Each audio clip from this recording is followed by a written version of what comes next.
rates, and free advice from a financial partner that will put you first. That sounds like a match made in heaven. Memberzone Credit Union is the type of bestie you can count on. Get started today at memberzonecu.org/BFF. Limitations may apply. Equal housing opportunity. Ever wish you had another light switch on the other side of the room on a dark night? How much better would you sleep at night if you had a ceiling fan in your room? The High Electric Service Department is here to make your electrical what-ifs a reality. Whether you're looking to replace some outdated light fixtures or brighten up your counters with under-cabinet lighting, High Electric can handle all types of residential electrical installations and services. Give Erica a call at 402-466-6606 or visit high-electric.com to get started. Eustace Body Shop, where our customers send their friends. That's the greatest compliment we can receive. If you've been in an accident, we'll get you back in your vehicle as quickly as possible. Our technicians care about you and your family and repair your vehicle to factory standards. We handle your claim from start to finish and provide a free loaner car. Stop by for a free estimate. Eustace Body Shop, just south of 88th and Highway 2. The most recommended Eustace Body Shop. That's who we are.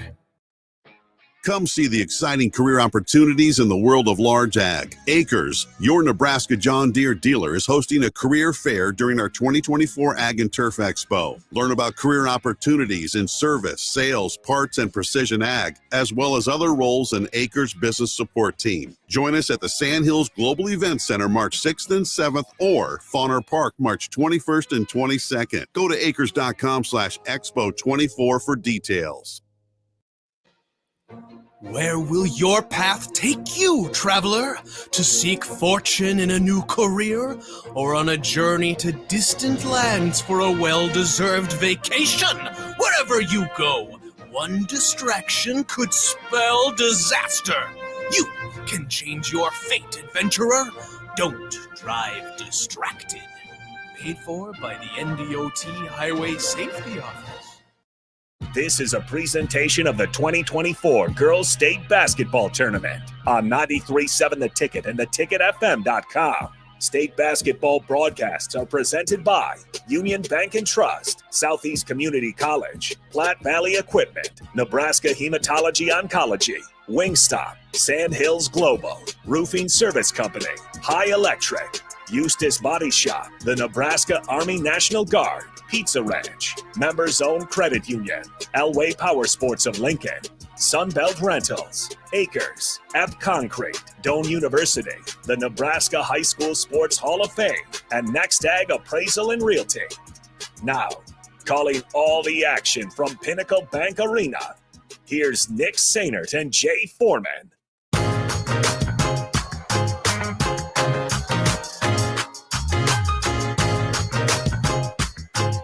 Welcome back into Pinnacle Bank Arena. Nick Sainert with you. Jay Foreman will join me momentarily for Lincoln Southwest and Bellevue West as we have our second Class A semifinal matchup just minutes away from tipping off from PBA. Huge thanks to Union Bank and Trust for being the primary sponsor of high school sports all season long.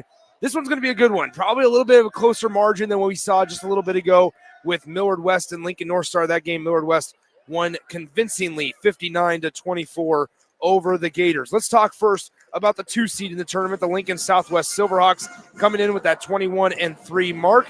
They just got the 250th win of Coach Tim Berida's career on Wednesday night in a good and thrilling victory, 58-56 over the Lincoln Southeast Knights. It was a valiant effort for the Knights, but just wasn't enough to overcome the powerful attack led by Kennedy Williams, obviously the daughter of Husker women's basketball head coach Amy Williams. Amy is in the stands, just sitting 2 rows behind the Southwest bench, getting ready before they turn and travel to Champaign, Illinois for a matchup against the Illinois Fighting Illini on Sunday afternoon. For the Bellevue West T-Birds, led by head coach Dane Bacon, they have not made a state title since 2014. They were runner-up in 2011, 2013, and 2014.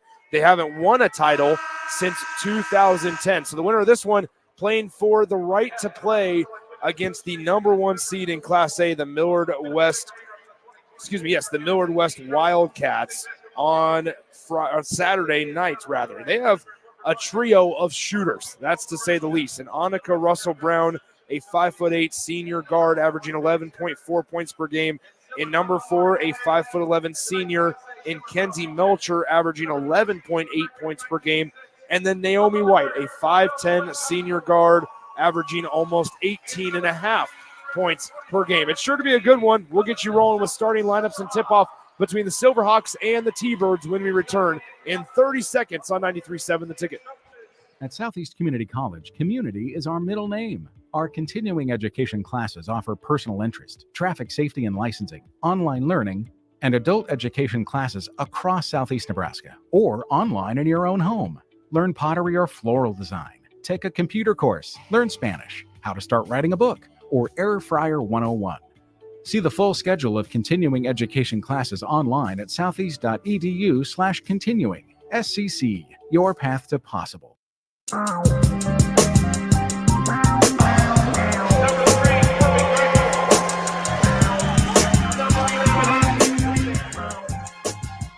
Nick Sainer back with you. Jay Foreman joining me as we get you ready for Lincoln Southwest and Bellevue West. The Silverhawks against the Thunderbirds. The Silverhawks, the number 2 seed. The Bellevue West T-Birds, the 3 seed here in Class A, playing for a chance to play in tomorrow night's Class A title game against the Millard West Wildcats. Wildcats won convincingly over the Gators just a little while ago. They've warmed up. They're ready to roll. And let's get you going with some starting lineups for the Bellevue West Thunderbirds before I get Jay's thoughts here. Led by head coach Dane Bacon. It's their 14th time in the state tournament. And they'll send their usual starting 5 out there. A 5'8" senior guard, Annika Russell-Brown. A 5'11" senior guard, Maya McVeigh. A 5'11" senior guard, number 4, Kenzie Melcher.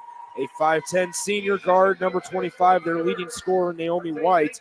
And then I think somebody who's going to be an X factor, Jay Foreman, today, a 6'2" senior forward, number 55, Danielle Coyer. Yeah, Coyer's got a, as she goes, I think Bellevue West goes, right? She's got a tough matchup there, whereas Griffin can hit threes. We saw that in the first round match against Southeast where she was able to take Dak out there in deep water, as we like to say. But I think her inside presence, her ability to space the court, and also, Nick, her ability to assist the ball. She does a really good job of kind of like a rink mass, Derek Walker, point forward, maybe not on the drive into the hoop aspect, but setting up other teammates, but then also keeping the rhythm and spacing in the offense as well.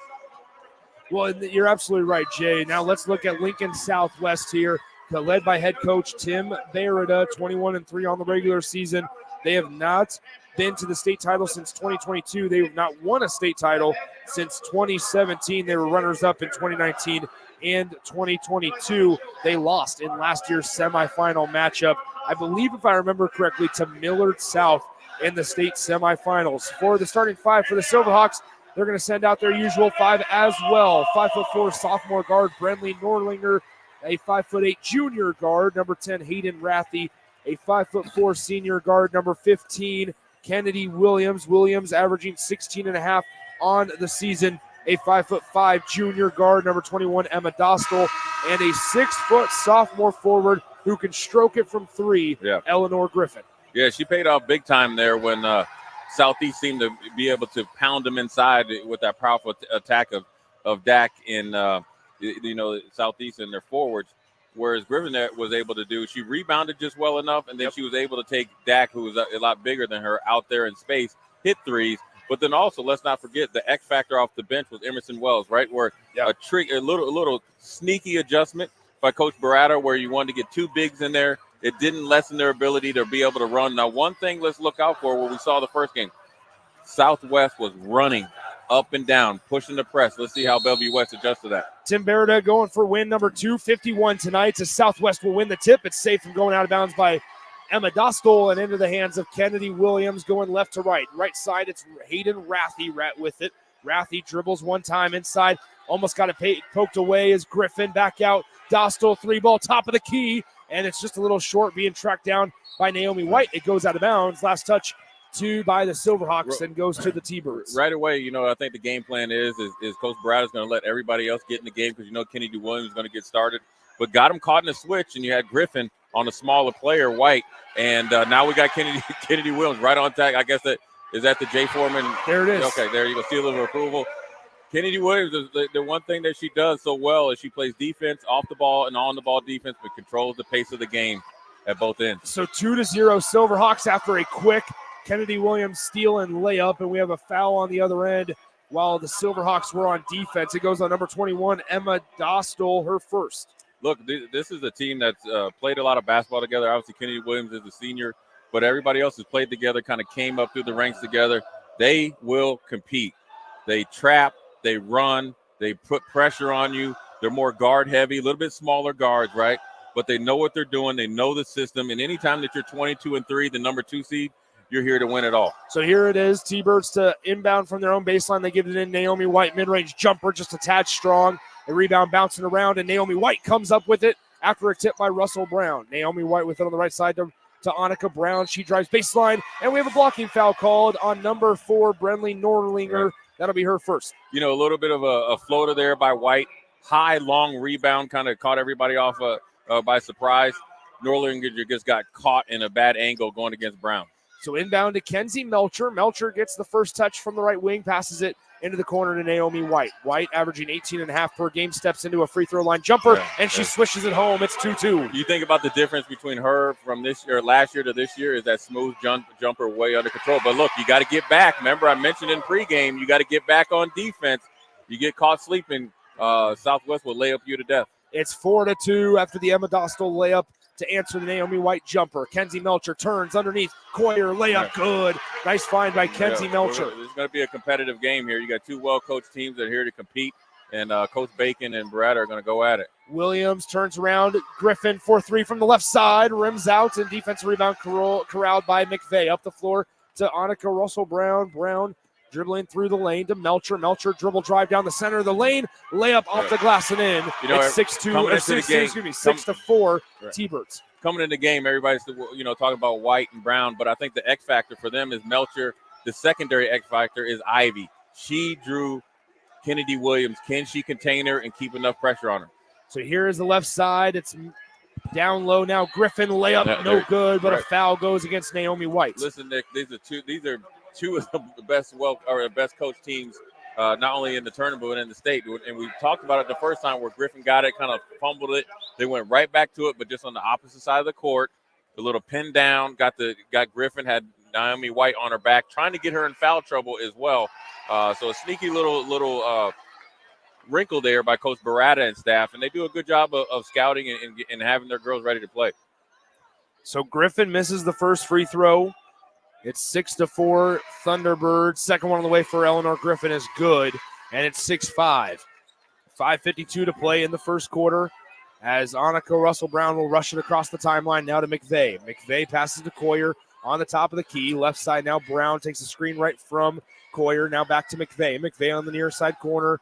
Back to Brown. Brown driving right side of the lane. Layup, it rattles home, and it's 8-5 T-Birds. Yeah, a little bit McVeigh. As I would say that she's the secondary X factor, but when you look at Bellevue West compared to last year's team, the maturation process of Melcher and Ivy has really made this team a formidable opponent to anybody. So in the lane, Griffin unable to connect, and now Danielle Coyer comes away with the rebound. Up the floor, Kenzie Melcher pushing the pace to Mia McVeigh.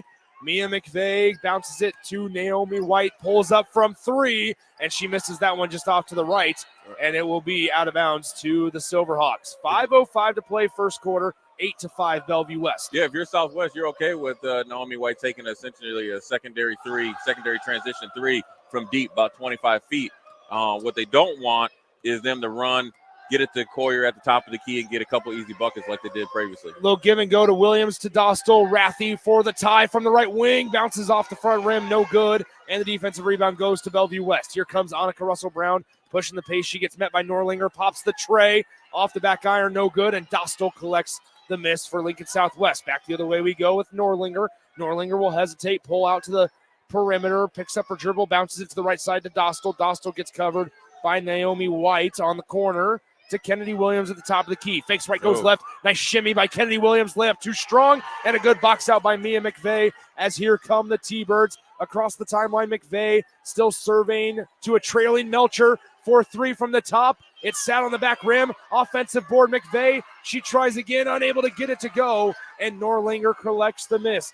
The Silverhawks pushing the pace. Williams on Melcher, layup, way too strong, and Coyer rebounds it, gets it poked away by Williams, and it's going to be a jump ball. Possession arrow gives it to Bellevue West. Look, both teams are pumped up. This is a up and down track meet right here, and I think Kennedy Williams may be, victim of emotions right here of being in, too amped up for the game. She's getting to the rim at will, and we see her make those so much. We're shocked that she doesn't. But a really heads-up play by her where you missed it, you don't give up for it, you got your hand in there, and you cause a jump ball. Yes, you don't keep the ball, but it sets you up possibly later in this quarter or first half to get the ball on a jump ball. On the right side, it's Melcher. Melcher, top of the key, Naomi White. Naomi White now passes left to Mia McVeigh. Down low, Coyer on the block. Back out to White. White dribbles on Kennedy Williams. Layup just off, no good, but she gets her own miss, and she'll be fouled on the second attempt. And I think they're going to get Kennedy Williams with this one. That'll be her first. Yeah, a little bit of a subjective call right there. Kennedy Williams has ultra quick hands, and Coach Barada right there is telling his players, you cannot run out. Everybody has to team rebound when you're lacking size in underneath the hoop, right? Both at the guard position, forward and center. It's crucial, as we've seen with Nebraska. When Nebraska men's basketball team plays well, they rebound well. All 5 positions have to rebound. Southwest vacated too quickly and got caught by Naomi White. Yeah, Tim Barrett still having a conversation with the referee, but now he'll go his separate way and be good to go. So Tim Barrett, 250 wins for Coach Barrett last night. A 9-5 Bellevue West up by 4, 3:38 to play in the first quarter. Kennedy Williams with it on the right side, wanted to get it to number 11, Ansley Trainer, who's into the game. She gets it on the baseline, guarded by number 21 for Bellevue West, Haley Wharton, but now Wharton will force a turnover on a bad pass by Trainer. Up the floor comes Naomi White on the right side. She gets met, pass into the corner. McVeigh in the lane, gets it blocked from behind by Emerson Wells. McVeigh gets her own miss, and that's going to be a double dribble as she lost control of the basketball and turns it over right back to the Silverhawks. Well, the freshman, 5'11" freshman comes in. She was an X factor, right, against Southeast, right, where you expected her to be maybe intimidated. She came right in, paid dividends then, did the same thing there. Big block, got the ball back for Southwest. 3:06 to play first quarter in this fast-moving opening period. Kicks it out, 3 ball off the assist by Kennedy Williams, unable to get it to go, and the rebound goes into the midst of Mia McVeigh. Number 13, Callan Stoffer on the 3-point attempt from the right wing into the corner. Bellevue West with it, 3 ball on the way. Rattles around and out by Kara Mueller. And here come the Silverhawks. Williams pushing the pace, and McVeigh will be called for a reach on Kennedy Williams as she crossed the timeline.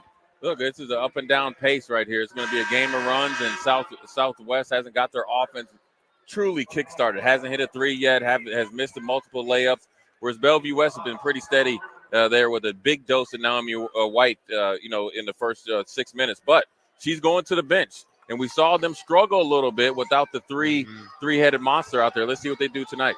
So top of the key, it's Emerson Wells. She bounces it once, hands it off. Williams will try a 3 from the left wing and airballs it. This one's going to be rebounded by Mueller, and she steps on the baseline. It's out of bounds, so the Silverhawks catch a break. A little bit of an early Christmas present there, right? Or a late one there where, you had an air ball by Kennedy Williams. You normally don't see that. And then Mueller just dropped it. A little bit of absence, mindful absence right there. So Williams to inbound. She gets it in. Eleanor Griffin on the layup. She sealed the defender, forced her to commit a foul on the layup attempt, was unable to get it to go, but she'll be at the line to shoot 2. Foul goes on Annika Russell-Brown, her first. Yeah, a little bit of rub play there. She set the pick, came back, sealed the defender. Great pass there by Kennedy Williams on the inbounds. Now Griffin's at the free throw line, trying to settle down, get this offense going, but nevertheless knocking into that deficit. Griffin able to make the first free throw. Second one coming up momentarily as she fires away, and it's also good. 9-7 T-Birds on top of the Silverhawks. So McVeigh will bring it across the timeline. Bellevue West in their visiting purple uniforms tonight. We saw them in their home whites on Wednesday as Melcher with a nice left-handed finish. It's 11-7. Melcher is always looking to get active, and Naomi White was on the bench. She's at the check-in now, but good move right there. Jab step, crossover, left-handed finish. Pass to the right side. It is now top of the key to Emerson Wells. Left side, Williams. Williams top of the key. Entry pass down low. Good high Emerson low Wills right got there. away with a travel, but Yeah, this she one did. goes out of bounds. It'll stay with the Silverhawks. Yeah, she did her version of the Akeem Olajuwon dream shake and didn't get called for the travel. Had the ball a little bit low, right, because of the travel, right? Mishap of the feet. Luckily enough, it went off the defender. Southwest has the ball here. Only down by 4. And you know what? Being down, you can have a lot of confidence because you're actually playing pretty well. You're just not getting anything to fall. So Kenzie Melcher, will take a seat as Naomi White checks back in for Bellevue West. They'll inbound it to Emerson Wells on the right side now to Norlinger. Norlinger gives it to Kennedy Williams, bounces it inside. Emerson Wells, layup no good, but she is fouled hard by Danielle Coyer. Yeah, that was an old Detroit Pistons Bill Lambier foul right there. You got to make them count. Good job. Tough play there by Emerson Wells. Good out-of-bounds play. Good crisp, good timing. Get it out there. Pin down, reverse, Kennedy Williams, pocket pass. Freshman at the free throw line trying to hit 2. So here's Emerson Wells. First one on the way. It's good. Yeah. I mean, Nick, what I've been really impressed by? Doesn't matter the class of basketball, just the amount of young players that have came in and contributed in the state tournament. I mean, without, batting the eye. And so Emerson Wells is right along that line, hit 2 free throws. Second one is on the way, and it's also good for Emerson Wells as it's 11-9 with 1:44 to go. Russell Brown hands it off. Naomi White fakes right, goes move. left. Floater off the glass, too strong. Nice rebound by Eleanor Griffin, and she's fouled by Naomi White, as that will be number 2 on Naomi White. So that's right there. I mean, if I'm Coach Barata, I'm excited about that, right? And it's the first quarter, and we got their best player in a little bit of foul trouble. She goes to the bench. And here comes Kenzie Melcher trying to give her a sub. But then also, let's not forget, there's 38 seconds left, Nick. And Bellevue West is already in the penalty. That means Southwest will be shooting 2 free throws. Yep. Depends on how many times they get fouled before 1:38 runs off the clock. Yeah, Coach Barrett was extra excited once they drew the foul on Naomi White for her second with 1:38 to go in the first quarter. Subbing into the game for Naomi White. Kenzie Melcher real quick. So the 5 out there for head coach Dane Bacon and the Bellevue West T-Birds is Taylor Wharton, who's a reserve player off the bench, Kenzie Melcher, Annika Russell-Brown, Danielle Coyer, and Mia McVeigh. So 4 starters and that player off the bench as Emerson Wells gets the offensive rebound. Left side now, Kennedy Williams as she'll back it up to the logo. 11-10, Silverhawks down by 1. Emerson Wells on the right side, backdoor cut, nice find by by Wells, and a better finish by Kennedy Williams. Little secondary cut right there for basketball terms, Nick. You kind of lull them to sleep, reverse pivot, secondary cut. Great finish by Kennedy Williams. Here's Mia McVeigh, right side, Annika Russell-Brown. Coach Barrett squatting down, tapping the hardwood, pleading to his defense to get a stop. McVeigh down low, Coyer working on Wells, size advantage. Good Coyer, move. great move by Good Danielle Coyer, finishes with the left hand. Up under, step through. Good move by the veteran Bellevue West center. So here's Kennedy Williams behind the back dribble, steps back, passes off right side. 50 on the game clock here in the first quarter to Wells. Wells working on Coyer. Steps in to Williams. Williams at the elbow, hesitates in the lane, splits through defenders, and she is fouled. Now you look at Bellevue West, right, where you got Ivy has 2 fouls, White has 2 fouls. You're looking at a little bit. Mia McVeigh also has 2 excuse me, fouls. Yeah, yes. So look, 2 of their best defenders, 2 of their best players are in foul trouble early. Nothing that they're going to miss the whole second quarter, but you can control the momentum. The thing about playing a player as good as Kennedy Williams is not just her prowess on the offensive end or the defensive end. It's her knowledge of the game, the ability to slither through double teams, score, get the ball up, make you have contact and still have a chance to make a 3-point play. It's paying dividends. We've seen it all last game against Southeast. We've seen it right now. She knows how to be the maestro in leading a team. That's why she's a true point guard. She can hit outside shots, drive to the hoop. Now look at it where it looked at 2 minutes ago we were talking about they were kind of stuck in the mud, right? How did they get going? Free throw line, make a layup. Now they have a 1-point lead with 47 seconds left. 39.3 on the clock down low. Coyer over Dostal. She gets the finish. It's 15-14. T-Birds out in front by a point. Nick, if I was a basketball player, I'd like you to mention me before the game because you mentioned Coyer having to be a big factor. Look at her. This is 4 points early in this first quarter. Norlinger fell asleep on the job, gets her pocket picked by McVeigh. Layup no good, gets her own miss, tries again, can't do it. Offensive rebound number 2 as she airballs the third attempt. And the Southwest students are letting them hear it. Dostal at the horn, unable to get it to go. And at the end of the first quarter, your score, Bellevue West, the 3 seed, 15, and the number 2 seed Lincoln Southwest Silverhawks 14. The T-Birds up by 1 at the end of the first quarter. We'll step aside for 60 seconds and come back to start the second right after this on 93.7 The Ticket. This is Lincoln's home for sports talk on the FM dial. Also online at theticketfm.com. On the internet, KNTK FM Firth, 93.7 The Ticket. The Coach's Pep Talk. Done well, it creates strong team unity, improves motivation, and attitude. So when Platte Valley Equipment says they're here to help you succeed, you'll have their 100% support to help you handle any task with their John Deere equipment that gets the job done every time. And with low monthly payments, well, that should be some serious motivation to visit PlatteValleyEquipment.com. Proud sponsor of the 2024 NSAA Boys and Girls High School State Basketball Tournament. You don't think about your roof very often, but you should never take it for granted. Roofing Service Company takes every measure to provide you with the highest quality roofing solution. Whether it's a new roof installation, roof repair, or a re-roofing project, their overall goal is to provide you with a pleasant experience and a long-lasting roof. If you have a need for siding or gutters, they're your place too. Visit roofingservicecompany.com for more info today.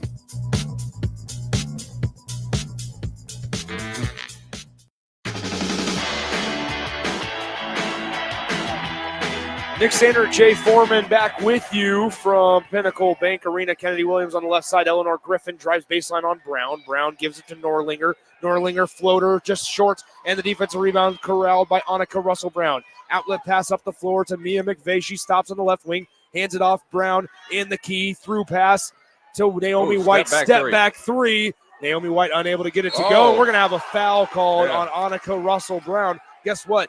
Annika Russell Brown, Mia McVeigh, and Naomi White all have two. That was an unnecessary foul. Norlinger was just going to get the defensive rebound. You get a smile out of Tim Barrett, the head coach. Well, there actually was 3 Bellevue West offensive players there, so the chances are they would have got the offensive rebound. A little bit of a lazy play, 29 seconds into the second quarter. You don't want one of your senior leaders in foul trouble already. 7:25 to go, second quarter, 15-14 T-Birds over the Hawks as Griffin has it on the top of the key. She'll pop a tray and sits on the back iron for a moment and falls off. No good. Up the floor, Kenzie Melcher with it. She dribbled it off her legs, saves it from going out of bounds. Now it's going to be deflected out by Emma Dostal. It'll stay with the Thunderbirds. Good transition defense there by the Southwest Silverhawks. Melcher had a little bit of a ball handling issue, but nevertheless got their hand on the ball and making play offense from half court. Here is Annika Russell Brown on the right side, Mia McVeigh to Naomi White, top of the key down low. Coyer catches it with one hand. What a snag by Coyer, and a better finish with the right hand. Look, and then you just deboed everybody out of the way. Big game by Coyer so far. Eleanor Griffin, 3-ball left side. She answers it, Jay Foreman. We're all tied up. It was just a matter of time. She's a marksman from the three-point line, and all of them looked like they were going in. She ties the game up there with that three-point shot. Kenzie Melcher. Can't carry there. Danielle Coyer, layup good. The Nick Sainer defect, I guess you're the good luck charm. Here comes Emma Dostal on the right side. She stops, passes it off, and we have an offensive foul. I think they're going to get Emma Dostal for that one, as they're going to say she kind of extended with the arm, but she lost the basketball nonetheless. Yeah, I think she wasn't extending with the arm. She lost the basketball, was trying to go get it. A little bit unfortunate. Look, it's an effort play, but good job by Bellevue West. Had 2 defenders back there, both Melcher and Brown, and they got bailed out because you don't want Melcher in foul trouble like the other 3 Bellevue West defenders. Okay, here's Brown down to Coyer. Coyer working on the freshman Wells. Putting up. It's good. Danielle Coyer going to work. Just because Danielle Coyer only averages 8 points, she plays her role well. Let me tell you something. She has great footwork, great hands, great patience. She gets somebody on her back, you might as well cash it in as 2 points. She's playing a big factor tonight. Foul on the floor on Kenzie Melcher. That's number 1 on her. Naomi White will sub out as number 30, Kara Mueller, comes in for Bellevue West. 5 out there for the Silverhawks currently. Kennedy Williams, Emerson Wells. Williams has it now to Rathy. Rathy pops the 3, and that one hits. It's a 21-20 ball game. Bellevue West lead is just 1 point now. Also out there is Norlinger and Griffin. Russell Brown layup. It's good. What a finish by Annika Russell Brown. She tripped over Norlinger, and she's at the line to shoot one more. Good job. She was coming downhill, and what happened is it's the cardinal sin of a defender in the secondary break. You don't retreat below the free throw line. Hesitation, plus Brown is a big physical guard. Hesitation got it up, and while tripping, got it up off the backboard. at the line for a three-point play. So 23-20, Annika Russell-Brown steps up to the free throw line, bouncing the basketball, fires away, and she hits. It's back to a 4-point ball game, 24-20. Kennedy Williams jogging it across the timeline. Bounces it right side to Emerson Wells. Wells trying to force Coyer to come out and guard the perimeter. Down low, layup by Griffin, no good. Had a really nice look at it. Outlet pass up the floor. Annika Russell-Brown to the left wing, cuts across the lane to McVeigh. She thought about popping the three, decides to dribble in. Backing down on Williams, left-handed layup, it falls. Good job from McVeigh. She's been struggling a little bit with foul trouble. She's a great offensive player as well, so she had a little bit of lane, got 2 points on the defensive stalwart, Kennedy Here's Williams. Rathy. Rathy answers with the right-handed floater, and it's 26-22. You talk about a tight, aggressive, skillful game. They are really going at it, and they both are bringing their A game tonight. And this is what you come to the state tournament to see. Tim Berda pleading for a stop defensively from his Hawks as Annika Russell-Brown has it on the left wing. 26-22 T-Birds. Brown gives it to Coyer. Coyer's going to pop the tray. She was feeling it. It's a nice box out there defensively, but an offensive rebound and a missed shot on the turnaround floater by Kara Mueller. Here comes Kennedy Williams. Williams crosses over to Griffin. She'll pop the three and unable to hit it, and McVeigh collects the miss for Bellevue West. Fast-paced game, Jay Foreman, and Annika Russell-Brown's going to slow it down for the time being. A little bit different than NBA 2K, Nick. There you go. Left side, Mia McVeigh, guarded by Eleanor Griffin. Coyer trying to work on the freshman Emerson Wells down low. Instead, they'll get it to Melcher. Melcher guarded tightly. Now to Brown, back to Melcher. Three ball on the way. Unable to connect. Good and a nice rebound defensive rebound by Hayden Rathy. Up the floor, the Silverhawks go. Rathy bounces it into the corner to Griffin. She'll step back down low. Emerson Wells working on Coyer. Spin around layup. Good. Emerson Wells right there was trying to go to the right hand earlier in the game. Coyer was overplaying it, spun back, left hand layup. Man, this is a great game. This is what we stay up late, Nate, past our bedtime. 4:02 to play in the second quarter. 26-24, Bellevue West. Annika Russell-Brown passes it to Melcher. Melcher stops at the elbow, shot fakes. Now she'll fire and she'll hit. Yeah, Coach Barada is giving the ref some business right there. It was a little bit of a moving screen by Coyer on Trainer there, and it opened up the passway for the Bellevue West offense. On the left wing now, right side, it's Rathy to Williams. Down low, Emerson Wells on Coyer. She takes one step and one dribble, looking for help, finds Williams. Williams got tripped up, kept her balance. Now Wells driving baseline on Coyer, and it's going to be a blocked shot, but now they'll have a late whistle come, and on Danielle Coyer, that's number 2 on her. You got to thank Coach Barada right there. He was getting a little bit of a payback because I think the ref, after thinking about it, was a moving screen. Coach Bacon over here, Dane Bacon, is not happy about it. He's pointing to the replay screen, but this is not the NBA. You're not going to get a change in the call. Wells at the free throw line misses the first one, though. We need to cash in on those. Down by 4. Nick, I will tell you, this game right here is easily the most exciting game that we've called together this weekend. They are going at it. Both teams playing at a high level. Great coaching, great depth now, right? When you think of Bellevue West, you got number 21 coming in the game, Taylor Wharton, the 5'3" guard that paid dividends in their first game. Let's see what she does this game. Second free throw is good, so Emerson Wells goes 1 for 2 at the free throw line. Melcher bringing it across the timeline, 3:20 to play. Melcher going downhill on Wells, layup too strong, rebound tipped out and corralled by Kennedy Williams. Williams, overhead pass, it goes out of bounds. Great job tipping it and deflecting it out of bounds by Mia McVeigh to slow down the transition offense of Lincoln Southwest. Mia McVeigh got a hard job tonight. That's trying to stay in front of Kennedy Williams, but she's doing a good job so far this first half. On the right side, 3 ball on the way. It's blocked as on the attempt by number 13, Callan Stoffer. And here comes the T-Birds. Naomi White on the left side, top of the key, Melcher. Melcher fakes right, goes left, now crosses over left to right. In the lane, passes off Wharton to McVeigh. McVeigh crosses over through the legs, stops in the fingernail. Now to Naomi White, working on number 11, Ainsley Trainer, the freshman. Fadeaway jumper, no good. Trainer gets the rebound, and she's tripped up and fouled. And here's the thing, if this goes on McVeigh, that's number 3. It's going to, luckily, for Bellevue West, go on number 15, Altman. Amy Altman. That's her first. And she's came in and played dividends. She just had to block on defense on Stauffer on the 3 on the first possession. And now on there, she came down there and got the foul. So the depth of Bellevue West, the senior depth, is starting to pay off a little bit, giving their superstars a little bit of rest. 2:32 to play, second quarter. Left side, it's Trainer. Now to Wells at the top. To the right side, it's Kennedy Williams, guarded by Mia McVeigh. Williams Three ball on the way, just a little short on the attempt by Stauffer. Offensive rebound here, Stauffer again. Three ball, far corner, short again. Offensive board, Wells got it knocked out of her hands. Mid-range jumper, too strong. Another chance offensively. Layup good, finally by Callan Stauffer. Keep trying and keep trying again. The Hawks are playing with a lot of effort. Stauffer didn't play much in the game before that we did. Neither did number 30, Piper Bellamy, the 5'10 sophomore, came in, got the first offensive rebound. So you'd like to see it. Barada having a lot of confidence. Both the coaches, Coach Barada and Bacon, a lot of confidence in their bench. I'm telling you, this is a packed crowd here for both of these two schools. Travel well and obviously represent well. This is a great game. 28-27 your score, 2:03 to play in the second quarter. Let's pause for 30 seconds right here. Or excuse me, no, we don't have enough time. So let's keep it right here. 28-27, Bellevue West with the 1-point lead, 2:03 to play in the second. The winner of this one gets Millard West tomorrow night. I believe tip-off for that one is at 6:15 p.m.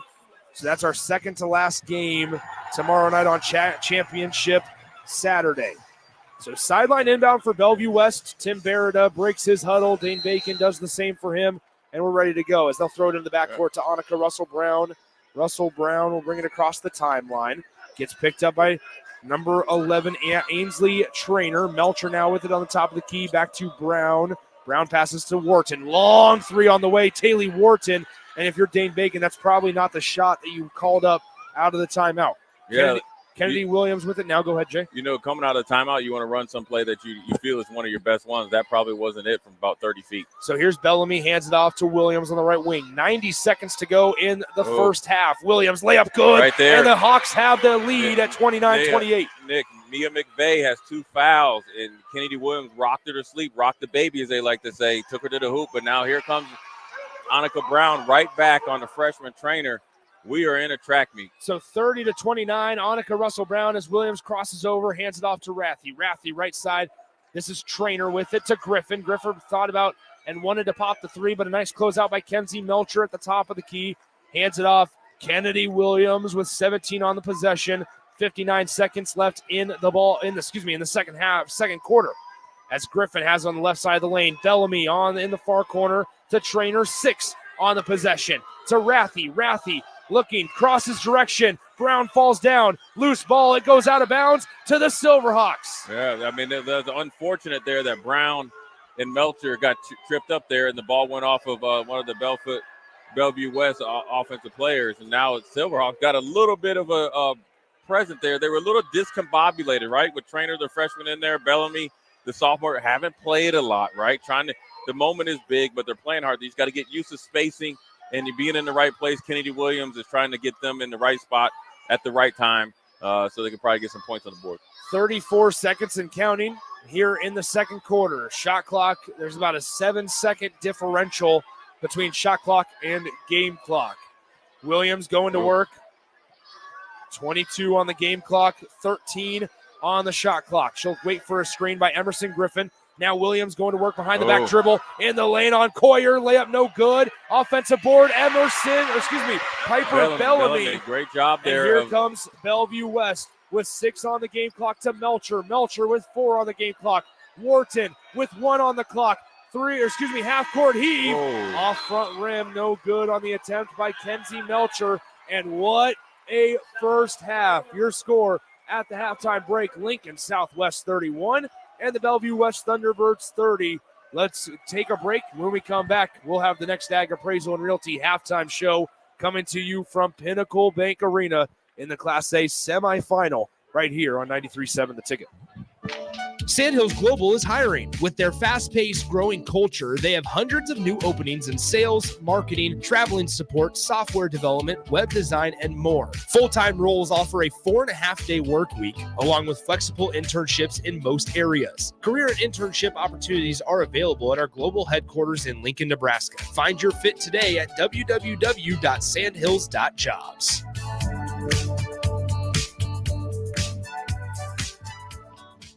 Get rid of pesky critters once and for all with Bats to Rats. Their expert team is here to help you reclaim your home. No more sleepless nights caused by crawling critters or flapping wings. Bats to Rats ensures a safe environment for every family member. Check the website at batstoRats.com for amazing offers. And if you mention this ad, you'll receive $10 off your initial inspection cost. Don't allow uninvited guests to take over your home. Trust Bats to Rats for a peaceful and rodent-free living space. Hey guys, it's Bill Bush. Next Ag Appraisal and Realty has opened a new location in Pender, Nebraska, in addition to their office in Lincoln. The real estate world can be confusing, so why wouldn't you want an expert helping you every step of the way? If you're looking to buy or sell farmland in Nebraska, Kansas, or Iowa, give Ethan Sorensen a call today at 402-380-0432 or visit them online at nextagrealestate.com. Next Ag Appraisal and Realty with locations in Lincoln and now Pender, Nebraska. When it comes to joining the Nebraska Army National Guard, you've heard it all before. College, healthcare, signing bonus. But joining is so much more than that. It's setting yourself up for a new and better chapter of your life. I'm Staff Sergeant Paul White, and because of the Nebraska Army National Guard, I'm in control of my career. And when the workday ends, I get to come home to my family. Write your next chapter by joining the Nebraska Army National Guard. For more information, schedule a meeting with me, Staff Sergeant Paul White at nationalguard.com. If you have a fence, patio, or landscaping project to complete this spring, Sunbelt Rentals is here to help with augers and auger drives in various sizes, plus electric concrete mixers. For tree trimming projects, they have a great selection of chainsaws, pole saws, and hedge trimmers, along with a towable lift or ladder to get you where you need to be. Sunbelt Rentals has everything you need to make your spring projects easy. Sunbelt Rentals, online at sunbeltrentals.com. As the chief buffet officer here at Pizza Ranch, I get all kinds of buffet questions. Here's one from Cole. Is there a real cactus in your cactus bread? Great question, Cole. No, there is no cactus in our cactus bread, just sweet cinnamony streusel. It's on our buffet every day, along with pizza, chicken, ice cream, and all your other favorites. Even better, at least for your parents, kids eat free on Tuesday nights. And don't worry, Cole, there's no coal in our coleslaw either. Pizza Ranch, everyone's favorite buffet. Score big this month at Elway Power Sports of Lincoln and rule the terrain on a Segway Fugelman UT10X. Now is your chance to get into a side-by-side for only $12,000 out the door. That's right, just $12,000. And this bad boy stacks up to all the other name brands. Plus, you get Segway's signature smart commanding system featuring airlock, drive settings, safety alerts, and more. Hurry in now. Elway Power Sports only has 2 left at this blowout price. Swing by their new 27th and I-80 location or shop their inventory at elwaypslincoln.com. Here you go. Coffee's on me and my new BFF. I thought I was your best friend forever. BFF like best financial friend at Members Owned Credit Union. Right now, they're offering $100 when you consolidate or transfer a loan or an existing credit card balance and meet requirements. Plus, you get great rates and free advice from a financial partner that will put you first. That sounds like a match made in heaven. Members Owned Credit Union is the type of bestie you can count on. Get started today at membersownedcu.org/BFF. Limitations may apply. Equal housing opportunity. A team succeeds when they work together. Banking's no different. At UBT, we're in your corner for every financial move you want to make. Your money's backed by a roster of experts who put in the work to know you and your community. So whether you're opening a savings account, buying a home, or planning your future, you always know who to turn to. Working together toward your financial goals. That's a win in our playbook. Union Bank and Trust. Equal housing lender, member FDIC. Ever wish you had another light switch on the other side of the room on a dark night? How much better would you sleep at night if you had a ceiling fan in your room? The High Electric Service Department is here to make your electrical what-ifs a reality. Whether you're looking to replace some outdated light fixtures or brighten up your counters with under-cabinet lighting, High Electric can handle all types of residential electrical installations and services. Give Erica a call at 402-466-6606 or visit high-electric.com to get started. Eustace Body Shop, where our customers send their friends. That's the greatest compliment we can receive. If you've been in an accident, we'll get you back in your vehicle as quickly as possible. Our technicians care about you and your family and repair your vehicle to factory standards. We handle your claim from start to finish and provide a free loaner car. Stop by for a free estimate. Eustace Body Shop, just south of 88th and Highway 2. The most recommended Eustace Body Shop. That's who we are. Come see the exciting career opportunities in the world of large ag. Acres, your Nebraska John Deere dealer, is hosting a career fair during our 2024 Ag and Turf Expo. Learn about career opportunities in service, sales, parts, and precision ag, as well as other roles in Acres business support team. Join us at the Sandhills Global Event Center March 6th and 7th or Fauner Park March 21st and 22nd. Go to acres.com/expo24 for details. A team succeeds when they work together. Banking's no different. At UBT, we're in your corner for every financial move you want to make. Your money's backed by a roster of experts who put in the work to know you and your community. So whether you're opening a savings account, buying a home, or planning your future, you always know who to turn to. Working together toward your financial goals. That's a win in our playbook. Union Bank and Trust. Equal housing lender, member FDIC. High school basketball fans, take a trip over to the Nebraska High School Sports Hall of Fame while you're in town for state hoops. Admission is free, and it's a great way to learn about some of the greatest athletes and teams to come out of the state, from recently to over 100 years ago in all sports. Learn more about names like Gale Sayers, Johnny Rogers, Bob Gibson, Tom Osborne, and more. Open Wednesday through Friday from 1 to 4 p.m. It's the Nebraska High School Sports Hall of Fame, just north of Haymarket Park at 500 Charleston Street. Where will your path take you, traveler? To seek fortune in a new career, or on a journey to distant lands for a well-deserved vacation? Wherever you go, one distraction could spell disaster. You can change your fate, adventurer. Don't drive distracted. Paid for by the NDOT Highway Safety Office.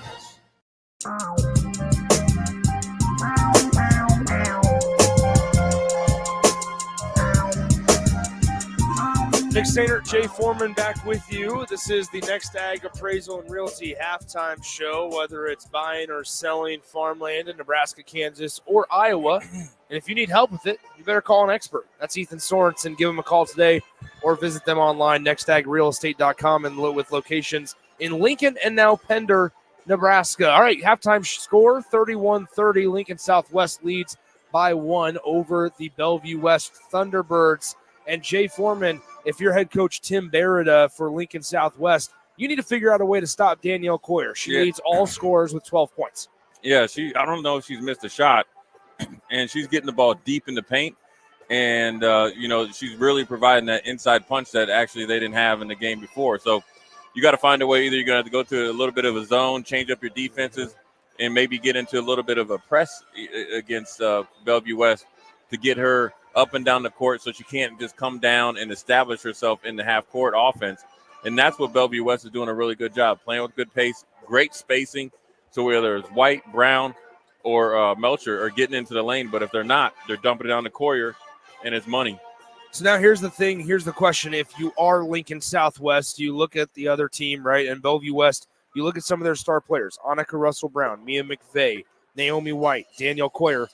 All of them have something in common, and that's 2 personal fouls. Do you target one? Do you say, hey, let's go hard at one, try to get her into foul trouble, force her on the bench, and then you just kind of attack each one at a time? Well, ideally, you'd like to go at White because that's their most explosive scorer, and that's the one that kind of can take them to the promised land. But I really wouldn't discriminate against any of them. You have so many to choose from because I think if you get one with 3 fouls, the next one, you go at the next, and it'll be a domino effect. So I think you got to be almost ultra aggressive. Kennedy Williams has been really good at getting to the rim. Hasn't been finishing as well, but she knows how to just slither through there, get the ball up, get some contact. So I think Southwest is doing a good job actually trying to chase offensive rebounds. I think they scored 4 points off of offensive rebounds, and if they start hitting the threes, that'll open up the lane more. Would quite possibly could put Bellevue West in some foul trouble. If I'm Bellevue West, I want to continue what I did when we had a 6-7 point lead, was inside-out game, Coyer playing with space. And what she does, she kind of comes down in the secondary break, kind of like the Joker from the Nuggets, passes it, dives down, and Southwest is not being able to stop her getting to the block and then cashing in then when she's down there. Well, Kennedy Williams does lead the Lincoln Southwest Silverhawks with a team-high 8 points. Like I mentioned a moment ago, Danielle Coyer, game-high 12 points for Bellevue West. 31-30 is your score at the half. The winner of this one gets Millard West tomorrow night at 6:15 p.m. in the Class A title game. You know where Jay and I will be for that one right here. And also one other one that I do want to talk about is the Class B title game. Right. Earlier in the day, I believe that one, Class B, is going to be at 1 o'clock. Yes, it is. 1 o'clock. You have Elkhorn North and Britt Prince going for 4 straight state championships. And then Omaha Skutt, who we saw today in person, obviously. They have the balanced attack of Ladwig, McCabe, and Cameron Kasner. But then you also have on Omaha Skutt a little extra negative feelings towards Elkhorn North because they've beaten you in the state championship the last 2 years. Yeah, and the last time you hooked up, I think they beat you by 13 points, 71-58, just a matter of 2.5 weeks ago. So, look, Omaha Skutt looked pretty good today. Same with Elkhorn North. I think Elkhorn North didn't play their best game, but they found a way to beat a pesky Beatrice team and get to the championship. And sometimes, Nick, when you've been to the championship so many times, you kind of feel like, you're just rinse and repeat. But you got to give credit to your opponents. You're getting your best shot, but they were able to pull through. Listen, there's no love lost between these two programs. There's a lot of respect, but they're going to go out there at 1 o'clock tomorrow and try to put on the best show they can. Skutt has a lot to play for, and so does Elkhorn North. This is the last game for Britt Prince at Elkhorn North playing for her mom. Yep. I think they're going to look forward to it to try to do something unprecedented and the girls' Class B basketball as well. By the way, future Husker Britt Prince had a triple-double today, 21 points, 13 rebounds, and 10 assists in a 10-point win over the Beatrice Lady Orange. 31-30, the score at the half. You hear the buzzer. It's time to start the third quarter of play. Lincoln Southwest leads by 1, 31-30 over the Bellevue West Thunderbirds. They'll send out the T-Birds, that is. Naomi White, Mia McVeigh, Kenzie Melcher, Annika Russell-Brown, and Danielle Coyer for the Silverhawks. Their starting 5 out there: Kennedy Williams, Norlinger, Hayden Rathie, Emma Dostal, and Eleanor Griffin. Nick, for you, in your opinion, who on Bellevue West, besides Coyer, needs to really get started to try to blow this game open? Kenzie Melcher. Yep. Kenzie Melcher all the way. Naomi White pops a 3 from the left wing, and she splashes it, holds the 3 up in the air, and it's 33-31. Bellevue West coming out with a little bit of juice on the offensive side is Dostal to Rathie on the top of the key. Now Norlinger, 5 feet behind the three-point line, bounces it to Kennedy Williams, who backs it out to the logo. On the right side, it's Rathie. Rathie back to Williams on the left side, steps back, passes out to the perimeter. Right side now Norlinger. Norlinger bounces it into the corner, just inside the three-point line, trying to get it to a cutting Griffin, unable to do so, but gets it back. A lucky break there for the Silverhawks on offense. Emma Dostal with 5 to shoot. Norlinger for 3, unable to connect and answer the call, and Coyer collects the miss. Here comes Naomi White and the Bellevue West Thunderbirds. Naomi White on the left side, to the right side now McVeigh. McVeigh dribbling the top of the key, basically hands it off to Melcher. Melcher passes right side on the wing to Annika Russell-Brown. One-on-one with Norlinger, pushes her down and gets it taken away from her by Emma Dostal. A nice defensive play while Norlinger fell down. Emma Dostal ripped it away. That was a good defensive play there by Dostal, kind of just posted up and waited for the spin move and took it right out of her hands. So here's a turnaround by Griffin, unable to connect against the taller and bigger Danielle Coyer. It really feels like Emerson Wells may be the better matchup for Southwest down low than maybe Griffin. Well, you saw that last time when they played against Southeast, right? They were getting killed inside. What did they do? Emerson Wells came in and provided that spark, not only from a physicality standpoint defensively, but offensively was allowed Griffin to take less pounding, get away from the lane, start hitting more threes. But then also, Nick, they did a good job of a, high-low offense that allowed Kennedy Williams and company to get off as well. Coyer able to hit the first free throw after a foul on Eleanor Griffin. So, once again, right on cue as we were about ready to talk about that, Eleanor Griffin commits a foul. Right. And at the line to shoot one more. Coyer on the way. It's good. Perfect. Through the net. Nick, one of the ways for Griffin to defend a bigger Coyer is you got to pick her up early, right? You got to stop her momentum before she gets down in that block. You can't sit there and wait for her because she's been money all night. Williams with it just on the top of the key. Now she hesitates, turns on the Jets, kicks it out. 3-ball. Dostal, a little too strong. Rebound by Annika Russell-Brown. She passes it, and it goes almost under our table, but out of bounds. And Southwest catches another break. Yeah, they catch a break where Annika Brown got it off the backboard, wanted to get it to White to get into a fast break opportunity. White was trying to get down to the corner. little miscommunication there, but nevertheless, they still have a 4-point lead. So here's Southwest on the right side, Dostal. Dostal thought about popping another three, 1-2. Now passes it to Griffin. Griffin almost got it taken away from her. Now to Rathy. Rathy back to Dostal. Dostal in the far corner. They got Coyer already all the way out on the perimeter. Yeah. You feel like this is an opportunity to take advantage of what's down low. Trying That's to get Williams going down into the lane. Cross-court through ball with Hayden Rathy. Rathy spins, looking for help with 12 on the shot clock. Rathy still looking for help. Gets it to Griffin. Griffin in the corner, 6 on the possession to Dostal. Dostal pops the three. They need it, and it's a little too strong. Rebound tipped around, safe from going out of bounds, but now it's going to go out of bounds on the sideline rather than the baseline to the Bellevue West T-Birds. A little bit of frustration there from Coach Barada, where the offensive execution called a quick timeout there to try to get them restarted. The one thing that we said coming into this half is that they have a plethora of defenders or a plethora of players on Bellevue West with at least two fouls. We haven't seen any drive. We haven't seen any true hard pick and rolls. We haven't seen anything getting to the rim to possibly draw a foul, let alone get to the free throw line for 2 shots. We have a timeout on the floor. We'll step aside as well and be back in 30 seconds. It's 35-31, Bellevue West.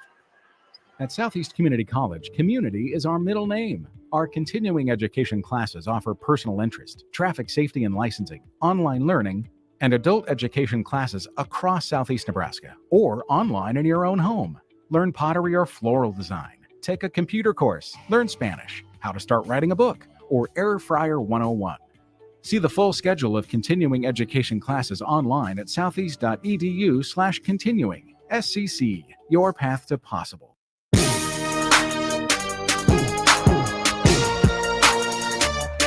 Nick Sander, Jay Foreman back with you as Bellevue West with the basketball. Russell Brown going downhill, layup no good. Defensive rebound by Norlinger, and she gets it out to Kennedy Williams. Williams will cross over on the logo, crosses the timeline. Williams left side, Rathy fires the three.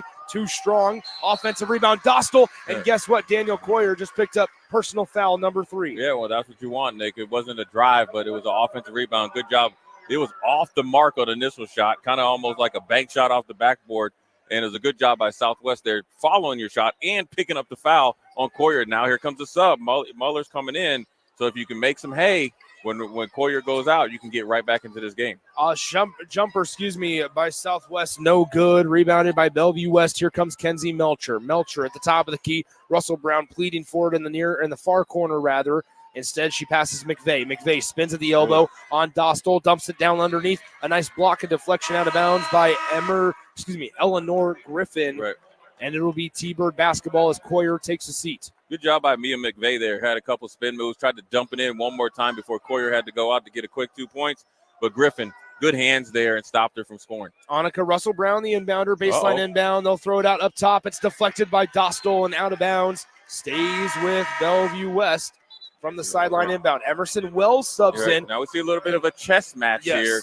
Substitution, right? Whether you want Griffin to get a little bit of rest because Coyer's out, but if you could bring a bigger and better inside presence, maybe back to the basket, Emerson Wells in, see if she pays some dividends. Here's Annika Russell Brown, 4:36 to play in the third quarter.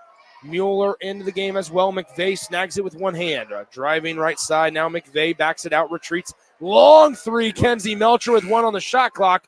And it's an offensive rebound. Mueller back up. Defensive rebound tipped around a couple of times, and it goes out of bounds. Last touch by Bellevue West. Look, that was almost a half-court shot, just trying to beat the clock there, so it wasn't Melcher's usual range. But really good job by Bellevue West trying to get a lucky offensive rebound. Even better job, Southwest on the defensive box out. So here comes Southwest. Right side, it's Norlinger. Silverhawks down by 4. Left side, Williams. Go ahead, Jay. A little bit slower pace to this second half here, Nick. Emerson Wells chucks up a layup. It goes over the backboard. Had a good look at it. That had to be touched, right? There had to be. They're going to talk things over. The three officials are going to convene. That was almost Bellevue West basketball. It is going to be Bellevue West basketball, and Tim Barreda is kind of beside themselves asking, how is that not a touch on Lincoln or Bellevue West? So Tim Barreda still having a conversation with the official, and that allows Lincoln Southwest to set up their full court pressure. Yeah, this is something probably try to get their offense kick-started. They got a quicker team, and obviously Courier is out, so they're trying to get the ball out of White and Brown's hand and not allow them to go downhill and make somebody else beat them. So 35-31, here's Mueller at the top of the key, guarded by Emerson Wells. Now left side, McVeigh. McVeigh uses a screen from the right side, driving on Norlinger, Good driving move. on Ainsley Trainer, Right. and she's able to connect on the layup, 37-31. Williams downhill to Rathy. Rathy in the lane. Kicks around, spins around, and just a lazy pass out to the perimeter, taken away from her by Kara Mueller. Yeah, Rathy right there had Trainer open 2 seconds before she tried it, allowed Bellevue West or defense to adjust, and now it's a quick steal. Off the pick and roll, Naomi White guarded by Wells, and a nice defensive stand by Emerson Wells, staying straight up. And on the right side, here's Williams on the perimeter. She'll spot up, 3-ball. Kennedy Williams, it was deflected. Annika Russell-Brown passes up the floor to Melcher.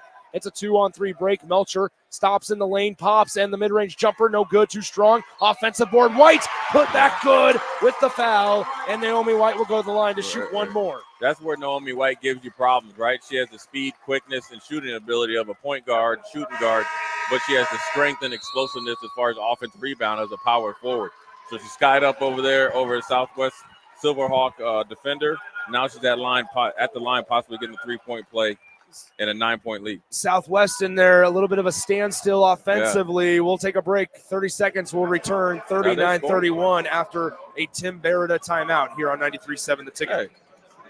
Sandhills Global is hiring. With their fast-paced, growing culture, they have hundreds of new openings in sales, marketing, traveling support, software development, web design, and more. Full-time roles offer a 4.5-day work week, along with flexible internships in most areas. Career and internship opportunities are available at our global headquarters in Lincoln, Nebraska. Find your fit today at www.sandhills.jobs.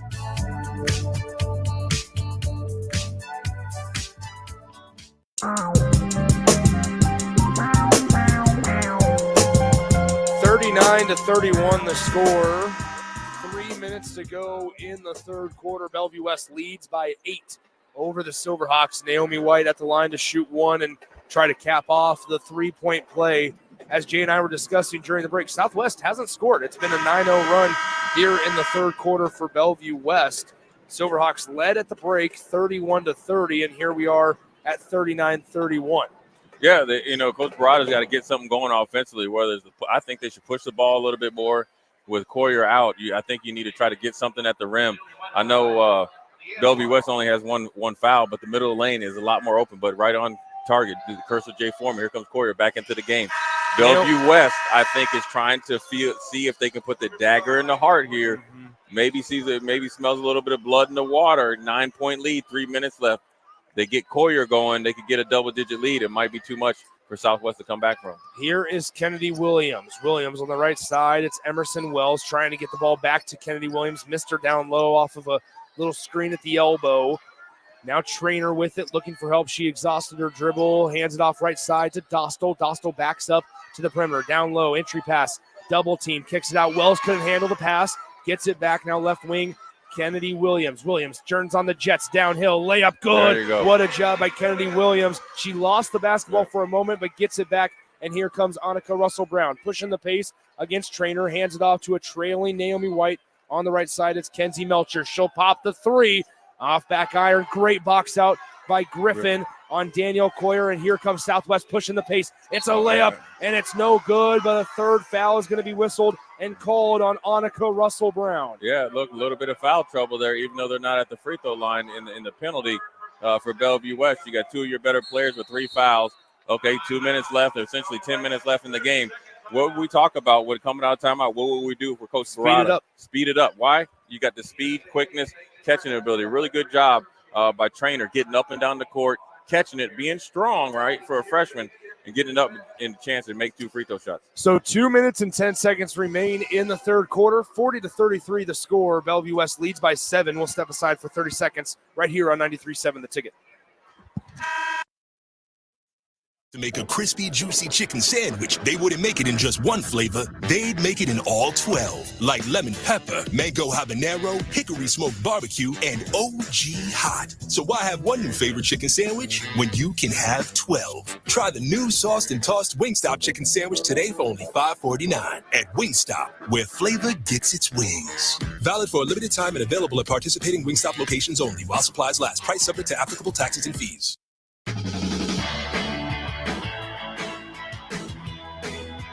Nick Sainer, Jay Foreman back with you from Pinnacle Bank Arena Class A semifinal action.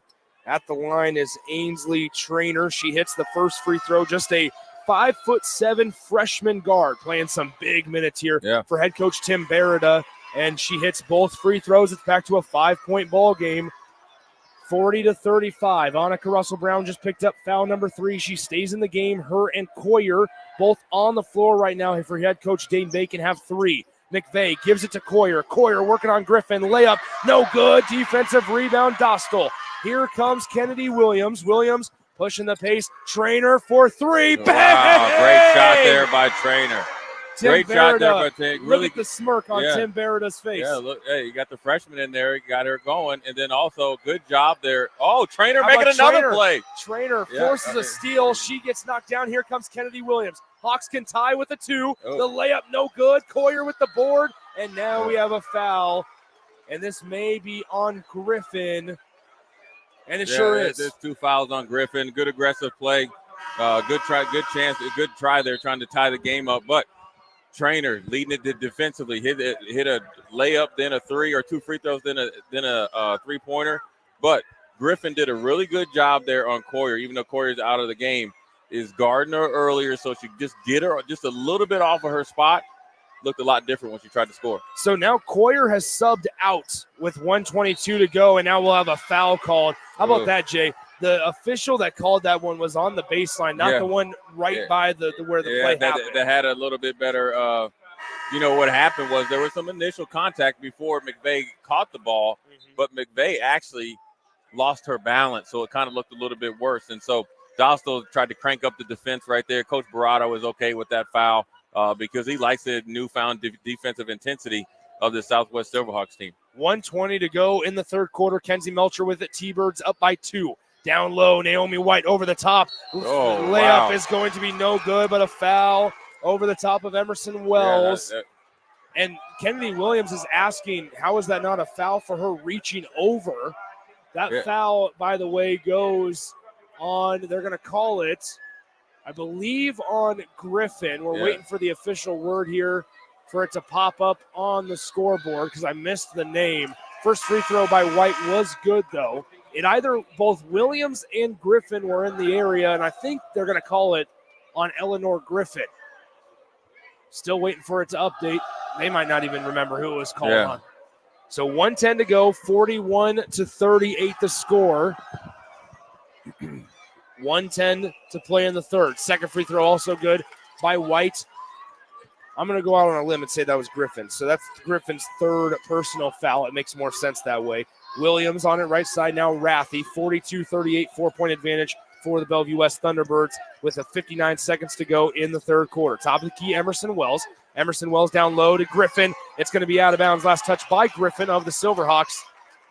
Yeah, and it will be T-Birds basketball. The referee missed a little bit of a tug there on Naomi White on Griffin, and that affected her ability to catch the ball on that back cut. So, if I'm Southwest, I'm thinking I need one stop, and I'm going to get one more possession, try to get this within a 2 or 1 point lead or deficit coming into the fourth quarter. So 42-38, Annika Russell-Brown with it. And two Bellevue West Thunderbird players run into each other. It looked awkward, but legal. Naomi White kicks it out. Brown in the far corner, dribbles into the lane, gets past Trainer. Layup too easy for Annika Russell-Brown. You know what? She lulled Trainer to sleep a little bit. Looked like she was going to pass it, but just kept going. The backside of the defense cleared out and made it easy for that layup there. Pass to the right side. Here's Trainer, top of the key. Norlinger with it. Gets it to Kennedy Williams. About a 1.5 second differential between shot clock and game clock. McVeigh glancing over at the game clock, looking back at the ball that's held by Kennedy Williams. Now Norlinger. Norlinger guarded by Melcher with 7 to shoot. To Griffin. They run Kennedy Williams in the lane. Layup rattles out. Put back no good. Rathie with another chance. 1 on the clock. There's the horn. And at the end of the third quarter, Bellevue West bounces back after going into the half down by 1. They lead by 6, entering the fourth quarter of play in the Class A semifinal matchup. We'll step aside for 60 seconds and return to Pinnacle Bank Arena right after this on 93.7 The Ticket.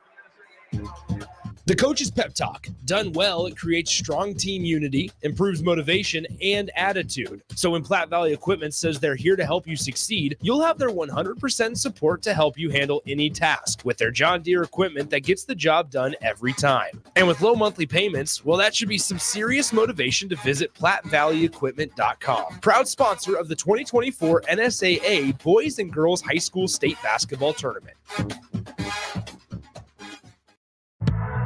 You don't think about your roof very often, but you should never take it for granted. Roofing Service Company takes every measure to provide you with the highest quality roofing solution. Whether it's a new roof installation, roof repair, or a re-roofing project, their overall goal is to provide you with a pleasant experience and a long-lasting roof. If you have a need for siding or gutters, they're your place too. Visit roofingservicecompany.com for more info today.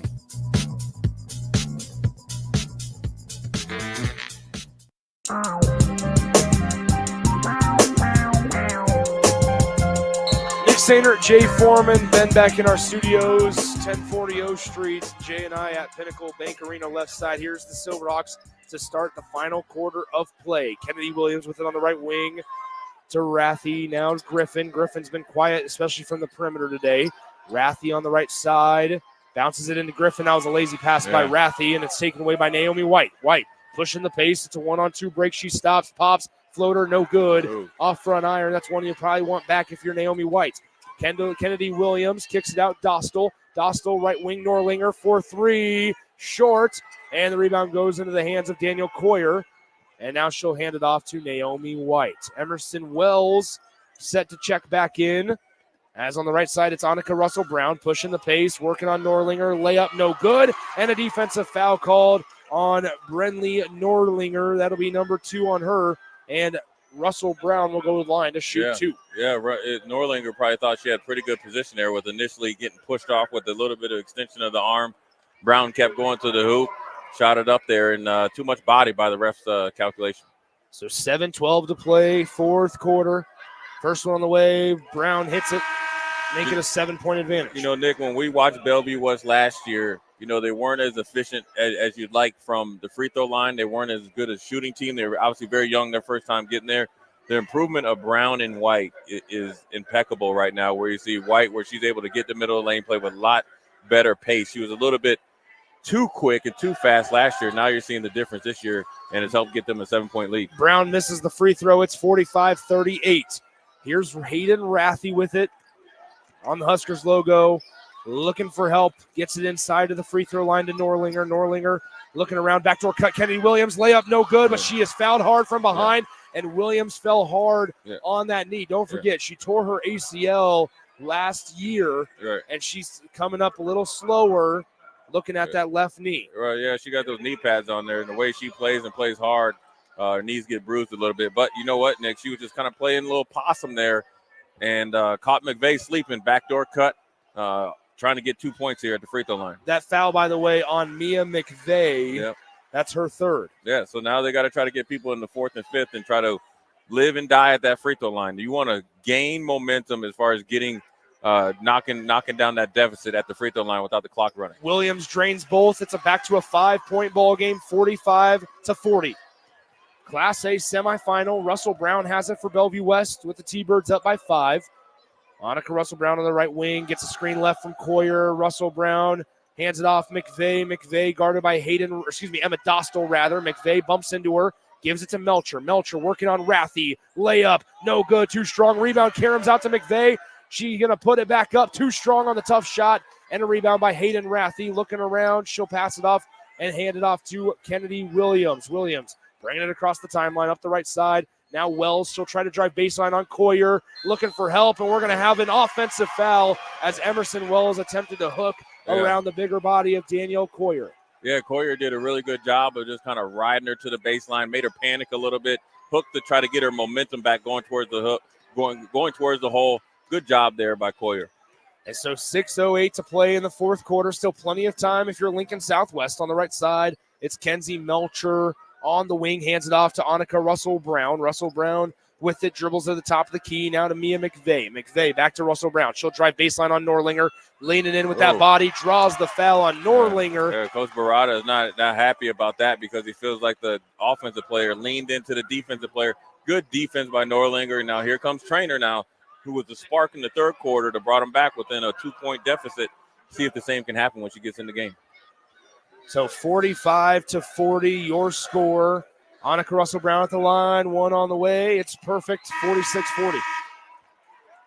So Trainer comes in for Brenly Norlinger. Tim Barrett shouting something at the referee. Still a little confused there as Annika Russell-Brown dribbles it there, fires away, and it is good. 47-40. T-Birds with a 7-point lead over Lincoln Southwest. Up the floor, Emma Dostal with it on the right wing, top of the key, Hayden Rathy. Rathy now to Trainer, Trainer to Williams on the left side. Now top to Rathy, back to Trainer. Trainer dribbles in, bounce passes it to Emerson Wells, now finds Williams, layup too strong, rebounded by Melcher and the T-Birds before Williams picks her pocket, and it's going to be a quick timeout and a 30-second timeout. Tim Barrett is fuming. He is fuming at the referee because he's beside himself about Brenly Norlinger being called for her third personal foul.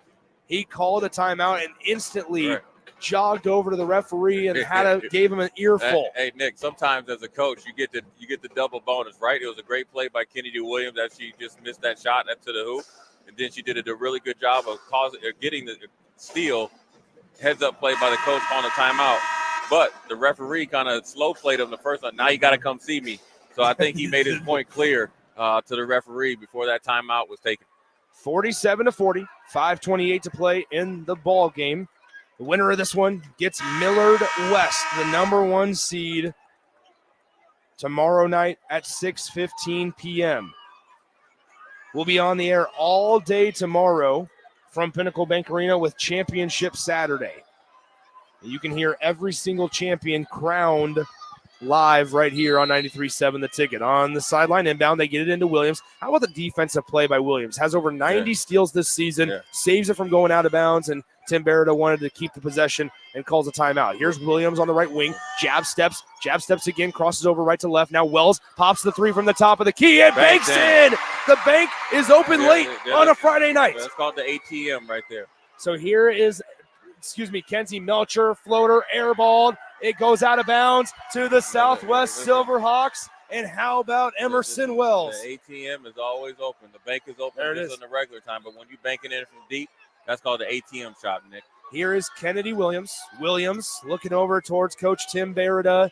Looks left, passes left to Trainer. How about the freshman? Trainer and Wells today, as Wells going to be called for a double dribble. I think that's the correct call. I'm not sure about that because I think usually, she mishandled it, but I think the problem is grabbed it with two hands. Grabbed it 2 hands and bounced it with 2 hands. And look, a freshman mistake, but I'll tell you what, man, you got 2 freshmen out here playing against a Bellevue West team, and they're holding their own. There you go, 47-43. Daniel Coyer with her back to the basket now spins around to Kenzie Melcher on the right side, guarded by Rathy, screen left by Coyer. Melcher going into the lane, turns around. Naomi White working on Williams. White pulls up, jumper, off back iron, friendly roll, it falls, and she's saying count it. Yeah, good job there with just a subtle push off there on Kennedy Williams. Kennedy Williams right back on the attack, sets up the 3. Emma Dostal for 3. Right way downtown, bang. Here we go. Kennedy Williams doing her thing. It. We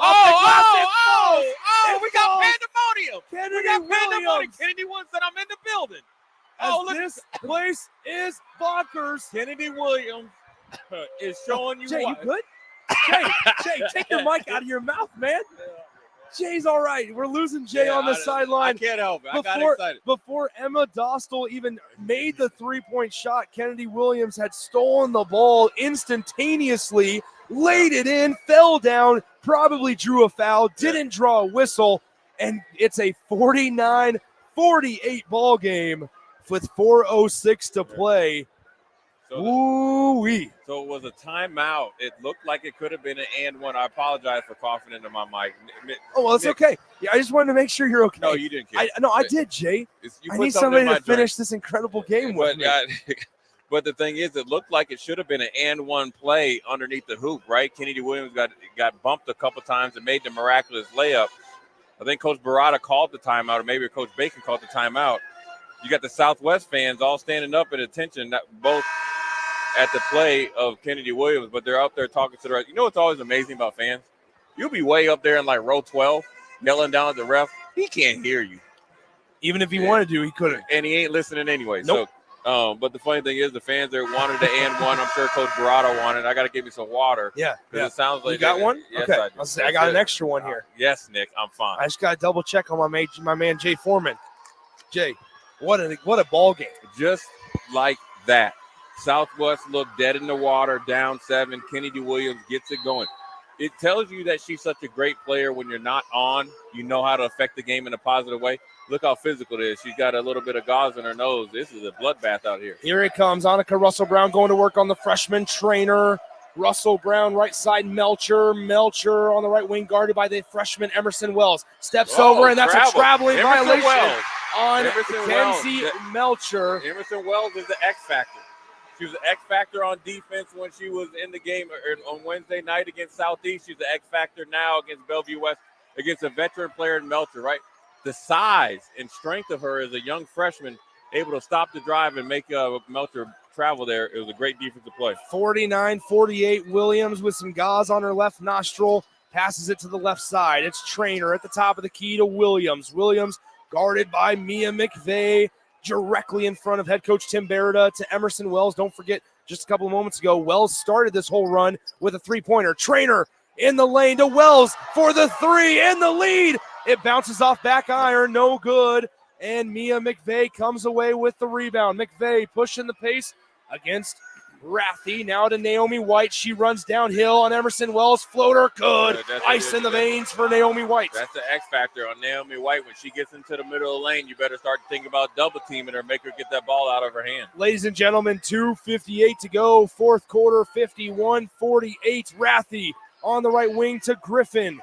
Griffin bounces it to Williams. She fakes right, goes left, a little bit of opening, and Williams is fouled. And going to the line to shoot two is Kennedy Williams. That's now, either on Coyer or White. If it's on Coyer, which it is, that is her fourth. Yeah, so right there, it's a heads-up play by Kennedy Williams. When you go in there, you got to take a licking and keep on ticking. She was trying to get it up to possibly get a three-point play.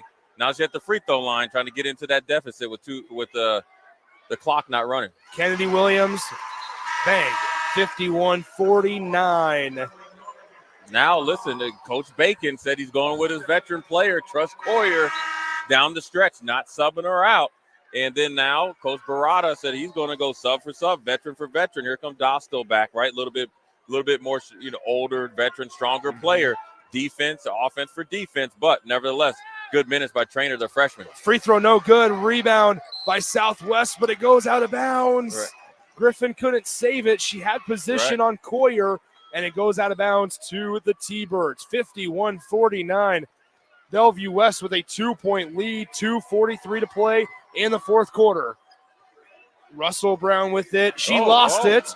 No double dribble. She just lost the basketball. Kenzie Melcher on the right wing, guarded by Hayden Rathy. Melcher looking down floor. It's deflected to McVeigh. McVeigh driving baseline on Dostal to Melcher. Wide open three ball. Nyla Hahn. Kenzie Melcher. Right. That was all set up there by the initial drive by Mia McVeigh. Good job, heads up play, getting it out to your three-point sniper. How does Southwest respond? Norlinger, top of the key to Williams, 54-49 to Dostal. Dostal turns, mid-range jumper, off front iron, too strong, and it bounces into the hands of Naomi White. And Russell-Brown will slow down the show with 1:53 to play. Annika Russell-Brown, the senior, going downhill. She's fouled hard. She falls on the basketball. And that may have hurt just a little bit more than we might have realized. Yeah, a little bit body there by Hayden Rathy. And now here comes Trainer here trying to give her a blow. Good hard play by the two tough players there. Good job by Annika Brown getting up Rathy.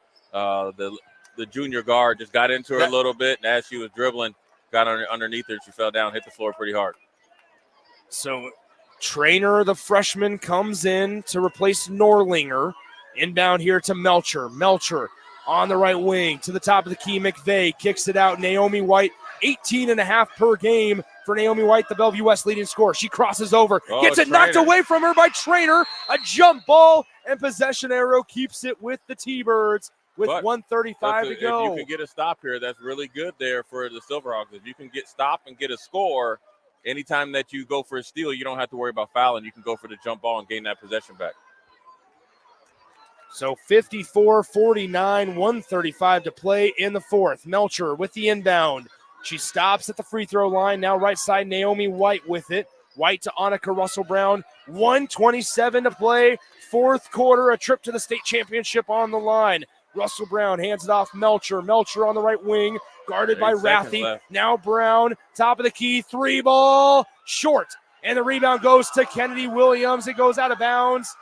Williams may have gotten away with a little bit of a shove. Yeah, Bellevue West fans did not like that. Coach Dane Bacon says that he's giving them the business. A little bit of substitution strategy by Tim Berida as he brings in, or excuse me, as he brings in Callan Stauffer, the 5'8" sophomore guard, with 54-49 on the scoreboard. T-Birds up by 5 over the Hawks, but Southwest has the basketball. Williams, top of the key, kicks it out. Three ball, Stauffer blocked. Melcher gets the rebound, and she's going to be fouled as she took it back down the floor. Stauffer wanted to launch the three from the right wing, but it got blocked. Yeah, predetermined play, a little bit of Stauffer. She probably needed a little bit more room. Now here comes Trainer back in for some defensive prowess. Now let's remember, now Southwest gets the ball on the jump ball here. They're on a 1-2-1-1 press here, so you don't have to go for the steal. You can go for the jump ball. Here is Kenzie Melcher. She's trying to get it as she's trapped by two Southwest defenders, and we have a Dane Bacon timeout. Let's step aside for 30 seconds and a legal ID as Bellevue West has a 5-point lead in the final minute.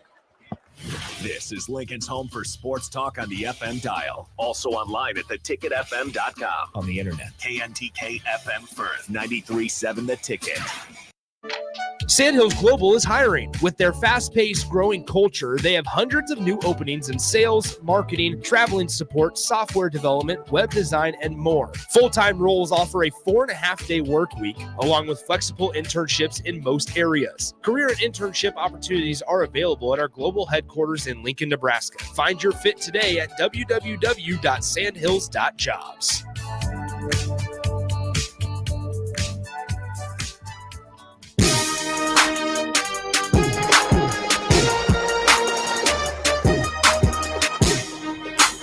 Nick Sainer, Jay Foreman back with you. 54-49 the score with 55.6 seconds on the game clock. Bellevue West with a 5-point advantage over the Silverhawks. The Silverhawks at one point led 49-48. Yeah. They had these lulls where they can't get it going consistently. So what's going to really have to happen is, like, look, one more foul, you're going to put Bellevue West at the free throw line. The difference between last year and this year, they're making their free throws. But nevertheless, to get the ball back and get more chances, you're going to have to go for a foul or actually try to jump ball. They'll inbound it. No whistle as Annika Russell-Brown falls over. Kenzie Melcher has it. Left side now. Naomi White directly in front of us. She gets trapped up the floor to McVeigh. To Coyer. It's deflected out of bounds, and it stays with the T-Birds. Kind of a rambunctious process there. Yeah, you would have liked to see it if I was Dane Bacon with one timeout left. You might have liked the timeout there, but nevertheless, he thought the foul was going to be called. We're going to have a conversation with the referees here as they don't want to time out. Tim Berida's trying to talk to the referee. He's got to be careful because he was out of the coaching box. He's asking about a clock issue. So Tim Berida asking about a clock issue. He was asking, was it not 10 seconds before Naomi White passed it across the half-court line? And you don't think about the 10 seconds because of such a kind of a player falling down, having a scuffle, and then being able to get through it. Bellevue West Nation on their feet. Here we go. They know they got away with a little bit of. Kenzie Melcher with it on the right side, 17 on the shot clock. Rathy trying to foul McVeigh. They get it to Russell-Brown. Berida calling for a trap, and now Williams will foul Naomi White. Williams that's now her fourth. So Naomi White at the line with Bellevue West up by 5, 54-49. 33.9 on the game clock. First one, Naomi White, no good, off to the right. Uh-oh. Here we go. Because, Nick, I'm telling you, if you somehow get the ball in the hoop and you go for the jump ball, it's a different ball game now. I'm telling you. I've been in these situations. 9 times out of 10, I come out with the victory. 54-49, second one on the way. White nails it. 1 of 2 at the line for Naomi White. Defense here, right? They're going to bring in Kara Mueller. A little more speed for Danielle Coyer as Kennedy Williams will let this basketball roll up. She wipes the sweat off on her left short. And here she has it on the left side. Williams spins around looking for help to Griffin. Griffin on the right wing, drives in the lane. Griffin layup way too strong. Rebound into Mueller's hands, and she is fouled. Kara Mueller has an opportunity to put Bellevue West up by 8. If she can hit these 2 free throws, Bellevue West currently leads 55-49 with 23.5 on the game clock. Southwest with 2 timeouts, so they're going to try to get a quick score, set up a timeout, reset your game plan, regardless of how these free throws shake out. First one on the way for Mueller. Perfect. Kara Mueller, a 5'7" senior coming off the bench, draining a free throw with 23.5 seconds left in the fourth quarter. Second one on the way for Mueller. She fires, and it's good. So here is Hayden Rathie. She'll roll it in once again. Dane Bacon telling McVeigh to get up on the ball, so Williams has to pick it up. To Rathie, 3 ball, left side, not close. It bounces off. It's safe from going out of bounds, and it's Southwest basketball. Good heads-up play there by Kennedy Williams, playing all the way to the very last second there. Knocked it off the Bellevue West defender there. Now the Southwest has another possession. 16 seconds left, down by 8. Insurmountable in a lot of times, but with Kennedy Williams, anything can happen. 57-49, inbounds it to Griffin. Griffin in the corner to Trainer. Trainer looking for help, finds Williams. Southwest got to go. If you're Kennedy Williams, pops the 3. Kennedy Williams, no good. The rebound caroms out to Norlinger, to Griffin. 3 on the clock. That will do it as the horn is about to sound, and Bellevue West is going to the Class A state championship game. They will face off against the Wildcats of Millard West High School tomorrow night at 6 p.m. Yeah, tough loss there for the Southwest Silverhawks. The end of a great career for Kennedy Williams. But you got to give Bellevue West Thunderbirds a ton of credit. They came in here with a great game plan. Coyer led the way. White came and took it on. The big 3 by your call. Great call there by my partner, Nick Melcher. I said, who did you need in the second half to show up? It was Melcher. And, you said Coyer. This is your game. You said Coyer and Melcher. You're a lot smarter. And then also Brown. And also, I think, what they did on the defensive end against Southwest shooters, stymieing them to get in the rhythm. And all night, it didn't look like they were ever in rhythm. And it's a tough loss there for them coming into the number 2 seed. They had a 1-point lead at halftime. In the first 5 minutes of the third quarter, they didn't score a point.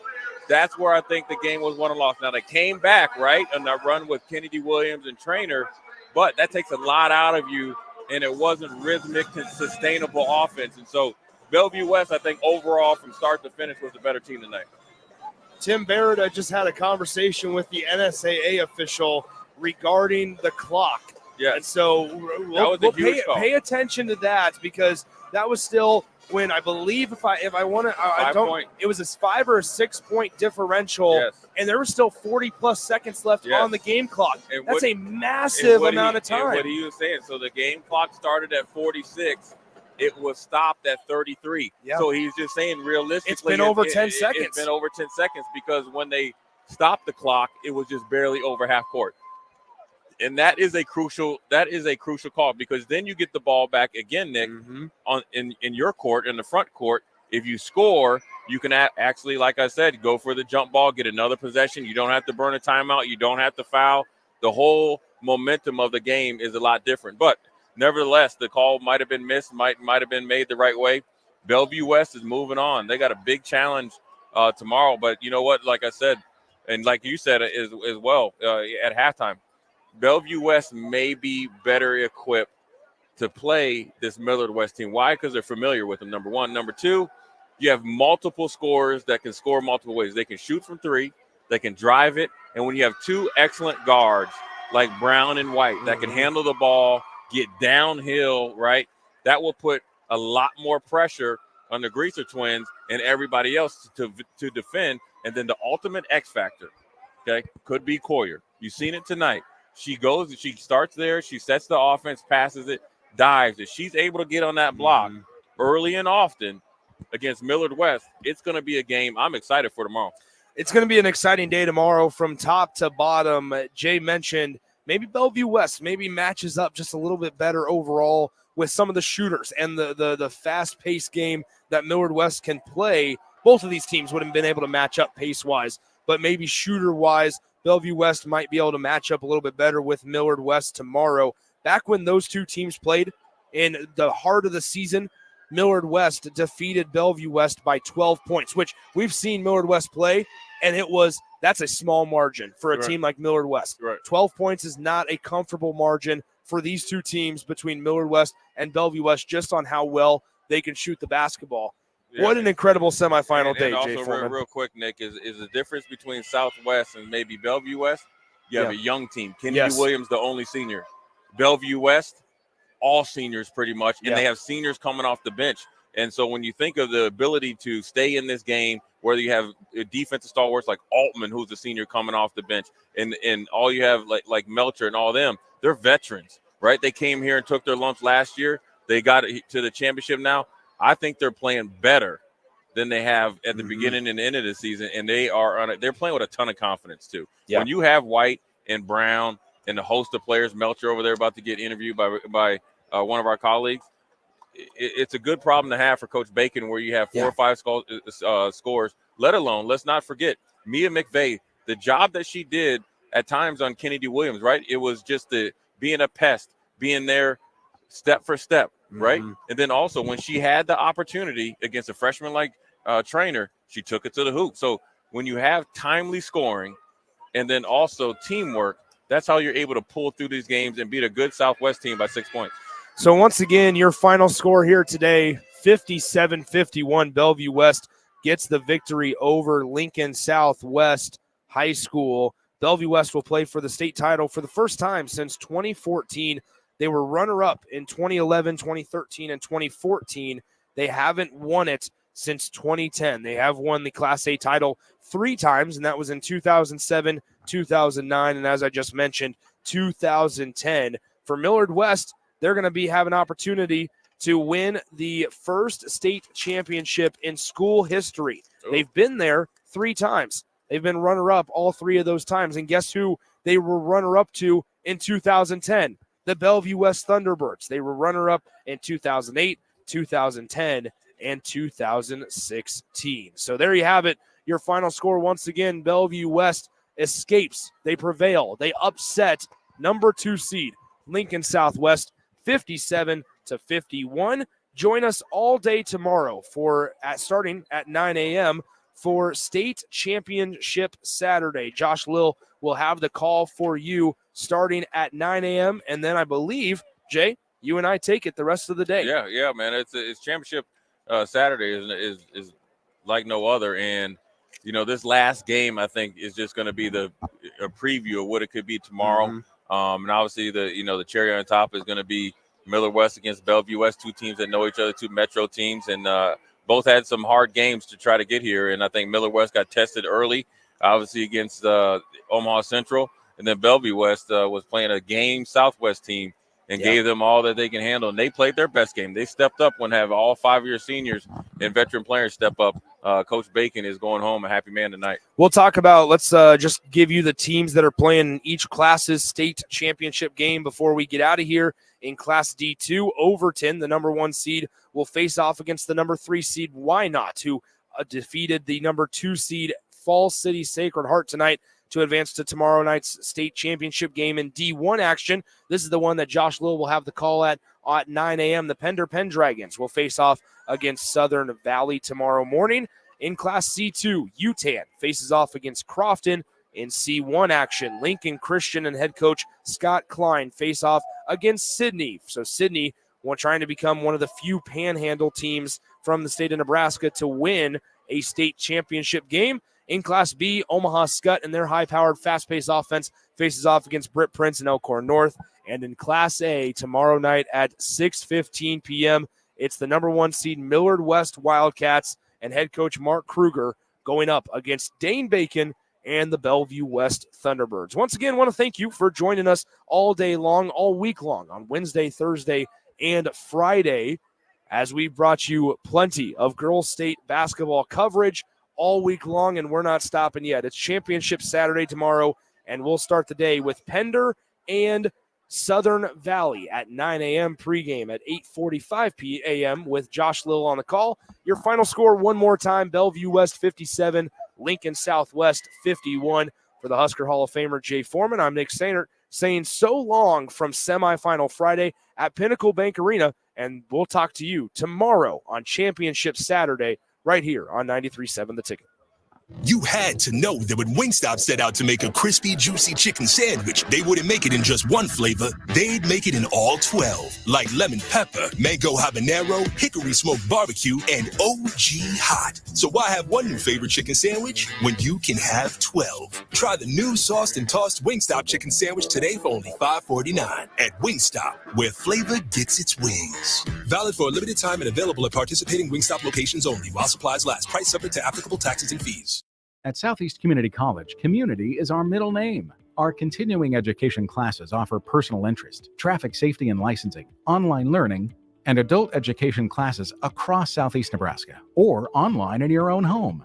Learn pottery or floral design, take a computer course, learn Spanish, how to start writing a book, or Air Fryer 101. See the full schedule of continuing